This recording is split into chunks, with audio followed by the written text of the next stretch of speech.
Hi, and welcome to our next conversation on the Gospel of Luke. We're looking at Luke chapter 5 today. You'll notice that I'm back in my usual venue in my office giving you this conversation this week, as opposed to being in the church building where I wanted to get you some idea of how that Jesus did a lot of his ministry in synagogues.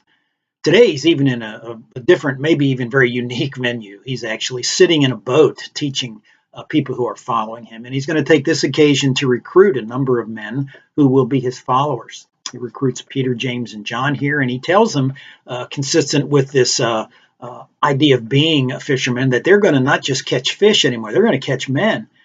So it's one of the first ways Jesus is going to talk about his ministry and just what his ministry is going to be all about. I'd like to mention one little side note here that I think we have this idea, this myth, and I think it's somewhat of a myth, that Jesus only recruited the poorest of the poor to be his disciples. Clearly, a lot of the wealthy people didn't follow him, but here were men, Peter, James, and John in particular, whose father Zebedee probably ran the business.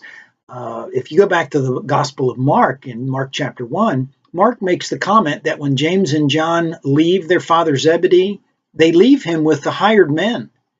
This was a guy who was doing well enough in his business to have hired men to work for him.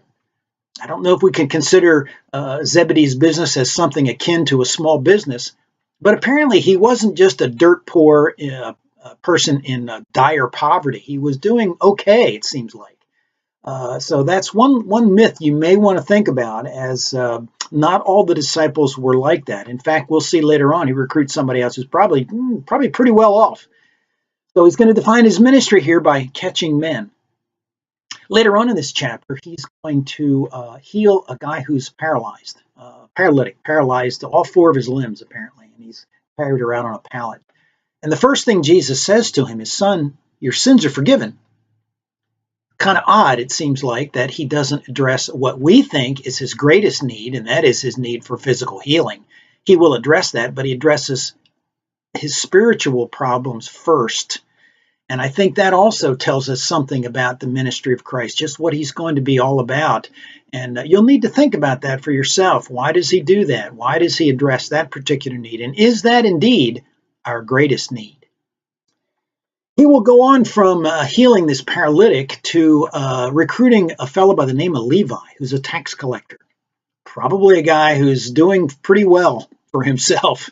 Not all of it ethically either, as we know some about tax collectors back then. As we know, tax collecting was not a profession that was looked upon very with a lot of glee, shall we say, back then. It probably still isn't today, but even less so back then. Anyway, Jesus recruits Levi, a tax collector, and he sits and he eats with all of Levi's tax collector friends and alleged sinners, people who, in the eyes of the righteous people of Israel, weren't worth the trouble. And yet Jesus says, you know what? The reason I came is for people like this. People like this are people who need a physician. And once again, we learn something about the nature of Christ's ministry by him telling us, I'm here as a physician, perhaps by implication for sin-sick souls. And we have to kind of see ourselves in that same category. The last thing that Jesus talks about here may seem a little obscure to us. He talks about fasting. He's actually questioned about it himself. Others are wondering why his disciples don't fast. And something that seems like just a kind of religious practice that may not be as meaningful to some of us, Jesus takes the occasion here to tell us also something about his ministry. In this case, he's going to tell us that this is something brand new, and you need to think about this in new ways.